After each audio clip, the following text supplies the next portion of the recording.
On a chilly November night in 1974, the quiet suburb of Amityville, Long Island, became the scene of an unthinkable crime.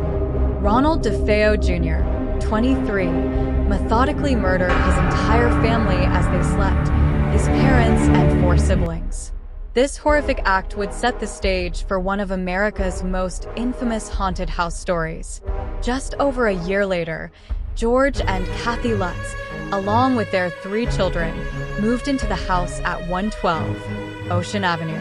What followed was 28 days of alleged paranormal terror that would captivate the nation and spawn a multi-million-dollar franchise. The Lutzes reported a series of disturbing events, mysterious odors, unexplained noises, doors and windows opening and closing on their own, and even levitation. George claimed to wake up at 3:15 a.m. every morning, the estimated time of the DeFeo murders. Kathy reported having vivid nightmares about the killings. Their daughter allegedly befriended a pig-like creature named Jody. As the days progressed, the experiences intensified. Green slime allegedly oozed from the walls. Swarms of flies appeared in the middle of winter. A crucifix reportedly rotated upside down. The family priest, called to bless the house, reported hearing a disembodied voice command him to get out. After less than a month, the Lutzes fled the house, leaving behind their possessions. Their story, chronicled in Jay Anson's book, The Amityville Horror, became a sensation, tapping into the public's fascination with the supernatural and the macabre. However, as with many sensational stories, the truth behind the Amityville case is complex and controversial. Subsequent investigations have cast doubt on many of the Lutzes' claims. DeFeo's lawyer, William Weber, later alleged that he and the Lutzes concocted the haunting story over several bottles of wine, seeing an opportunity for financial gain.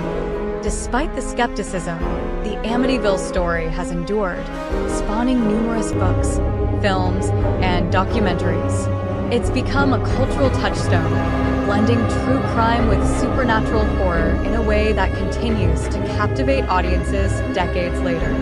What fascinates many about this case is not just the alleged hauntings, but the very human story at its core. The DeFeo murders were a real and tragic event. The Lutzes, whether their story was true or fabricated, tapped into a deep-seated fear many of us share, the idea that our homes, meant to be safe havens, could become places of terror. One episode that particularly stands out is the night the Lutzes decided to flee. According to their account, they had been planning to leave for days, but a final terrifying experience pushed them over the edge. They claim that on their last night in the house, they heard what sounded like a marching band tuning up in the living room. When they went to investigate, they found the room empty, but the furniture had been rearranged. In a panic, they gathered the children and their dog, jumped into their van, and drove away in the middle of the night, leaving behind most of their possessions. This moment, whether real or invented, encapsulates the terror and desperation at the heart of the Amityville story. It's a scene that's been recreated in various film adaptations, capturing the primal fear of being driven from one's home by forces beyond comprehension. The Amityville case raises intriguing questions about the nature of truth, the power of suggestion, and our collective fascination with the supernatural. It's a story that blurs the lines between fact and fiction, true crime and ghost story. The impact of the Amityville horror story on popular culture cannot be overstated. The original 1979 film adaptation, starring James Brolin and Margot Kidder, was a box office hit, grossing over $86 million against a budget of $11 million. It spawned numerous sequels and remakes, with the franchise continuing well into the 21st century. But the story's influence extends beyond just film. It has inspired countless books, both fiction and nonfiction, as well as documentaries, TV shows, and even music. The distinctive look of the house, with its eye-like windows, has become an iconic image in also had a lasting impact on the field of paranormal investigation.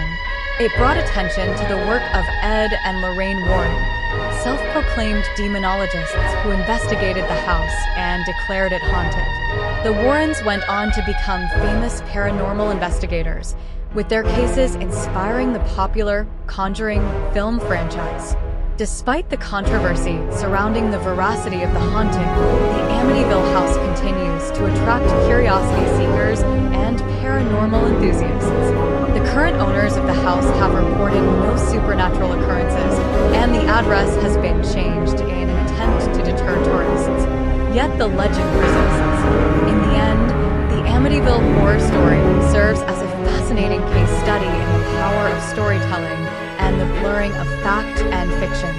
It demonstrates how a real tragedy can spawn a legend that takes on a life of its own, evolving and growing with each retelling. Whether you believe in ghosts or not, the Amityville case remains a powerful reminder of how stories can capture our imagination and tap into our deepest fears. As we continue to be fascinated by tales of the supernatural, the Amityville horror stands as a testament to our enduring desire to believe in forces beyond our understanding. It challenges us to question what we believe about the world around us and the unseen forces that might be at work in our lives. In doing so, it ensures that the legend of the house at 112 Ocean Avenue will continue to haunt our cultural imagination for generations to come.